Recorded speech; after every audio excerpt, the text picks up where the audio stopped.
नमस्कार दोस्तों। कुछ चेहरे डरावने नहीं होते। जब वो हर वक्त हंसते रहते हैं तो वो डर से कहीं ज़्यादा खतरनाक हो सकते हैं।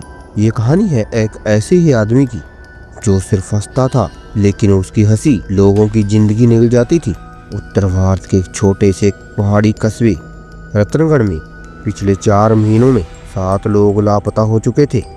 और अजीब बात ये थी, हर घटना से पहले आसपास के लोगों ने एक ही बात कही थी।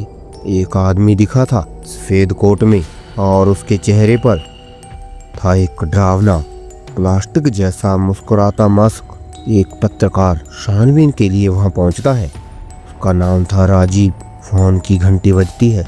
राजीव फोन उठाता है। हाँ सर, मैं रतनगढ़ पहुंच गया हूँ।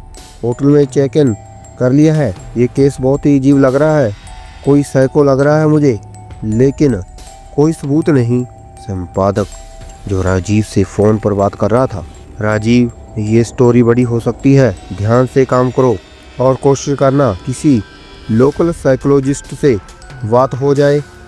ये कोई मामूली केस नहीं है। राजीव को नहीं पता था कि वो जिस केस की रिपोर्टिंग करने आया है वो उसकी जिंदगी का सबसे डरावना अनुभव बनने वाला है। लोकल क्लिनिक में डॉक्टर काव्या से मिलने जाता है। डॉक्टर काव्या, क्या आपको इस केस में दिलचस्पी है मिस्टर राजीव? राजीव उस आदमी में जो हंसता है और जिसके बाद लोग गायब हो जाते हैं, आप वो जानती हो? डॉक्टर काव्या, जानती हूँ। उसका नाम कभी किसी फाइल में नहीं आया, लेकिन हाँ, कुछ मरीजों ने उसका जिक्र किया है। कहते हैं वो रात के ठीक 3 बजे आता है, किसी को उठाकर ले जाता है और जाते जाते सिर्फ एक हंसी छोड़ जाता है। रात का समय हो चुका था। उस रात होटल के कमरे में कुछ ऐसा हुआ जिसने राजीव की नींद उड़ा दी और उसे एहसास हुआ कि वो शिकार बन चुका है। कि ये मास्क यहाँ कैसे आया? मैंने इसे दरवाजे पर टंगा देखा था, वही हंसता हुआ मास्क। लेकिन कुछ समय बाद वहाँ पर एक अजीब सी हंसी गूंजती है, बेहद डरावनी। राजीव अकेला नहीं था, अब वो उसके पीछे था। अगली सुबह लोकल पुलिस स्टेशन में राजीव पहुंचता है। इंस्पेक्टर साहब, पिछले 4 केस में एक चीज़ कॉमन है। हर बार लोग रात के 3 बजे गायब हुए और उनके दरवाजे पर एक हंसता हुआ मास्क मिला। इंस्पेक्टर, हमने सब जगह छानबीन की, लेकिन कोई सुराग नहीं मिला। यह आदमी कोई आम कातिल नहीं है। ये तो जैसे मानसिक खेल खेलता है। राजीव को अब ये केस किसी भूत या चुड़ैल से ज़्यादा एक साइको किलर का शातिर दिमाग लगता था। पर उस मासिक के पीछे क्या था?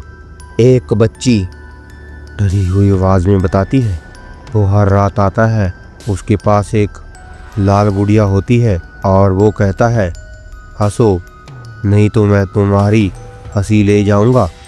राजीव हैरान होकर, क्या मतलब? बच्ची, मेरी मम्मी पहले हंसती थी, अब कभी नहीं हंसती, बस दीवार पर देखती रहती है। राजीव को समझा गया कि ये हंसी असली नहीं, ये एक शाप बन चुकी है और शायद ये आदमी लोगों की मानसिकता से खेलता है। डॉक्टर काव्या से मिलने के लिए जाता है। मैंने उस मास्क को देखा है राजीव, और उससे जुड़ी एक पुरानी फाइल भी। वो एक फाइल निकालती है, उस पर लिखा था पेशेंट नंबर 302 अर्जुन मित्तल। ये आदमी एक मशहूर स्टेज जोकर था, लेकिन एक शो में उसके सामने उसका बेटा जलकर मर गया और तभी से वो पागल हो गया।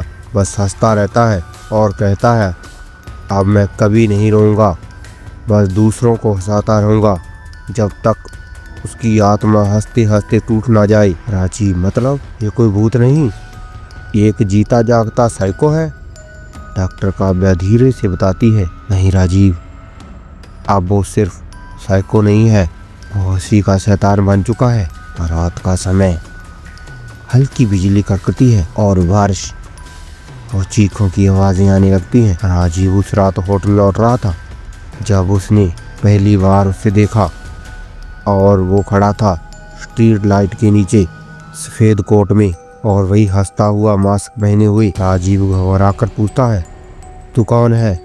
क्या चाहता है मुझसे? हंसते चेहरे वाला आदमी धीरे से बोलता है, तू हंसना भूल गया है। चल, मैं तुझे हंसना सिखाता हूँ, हमेशा के लिए। अगली सुबह होटल के कमरे से सिर्फ एक चीज मिली, वही मास्क और एक रिकॉर्डिंग जिसमें सिर्फ राजीव की हंसी थी, जो कभी खत्म नहीं होती। और राजीव वहां से गायब था। राजीव की गुमशुदगी के बाद डॉक्टर काव्या ही एकमात्र व्यक्ति थी जो अब सच्चाई जानने को तैयार थी। और उसने अर्जुन मित्र की पुरानी मानसिक अस्पताल की फाइलें खंगालना शुरू की। डॉक्टर काव्या फाइलें पढ़ते हुए पेशेंट नंबर 302, व्यवहार में हास्य, पागलपन, लेकिन मानसिक रूप से चरम हिंसा, खुद को हंसी का देवता कहता है। लेकिन फाइल में आखिरी लाइन पढ़ते ही काव्या का दिल बैठ गया। डॉक्टर काव्या धीरे से स्वर में कहती है, पेशेंट नंबर 302 3 साल पहले ही हॉस्पिटल से भाग चुका है। डॉक्टर काव्या डर चुकी थी पूरी तरह से। ये क्या हो रहा है? रतनगढ़ के बाहर एक पुराना बंद हो चुका सर्कस पड़ा था। वही था उस साइको का अड्डा।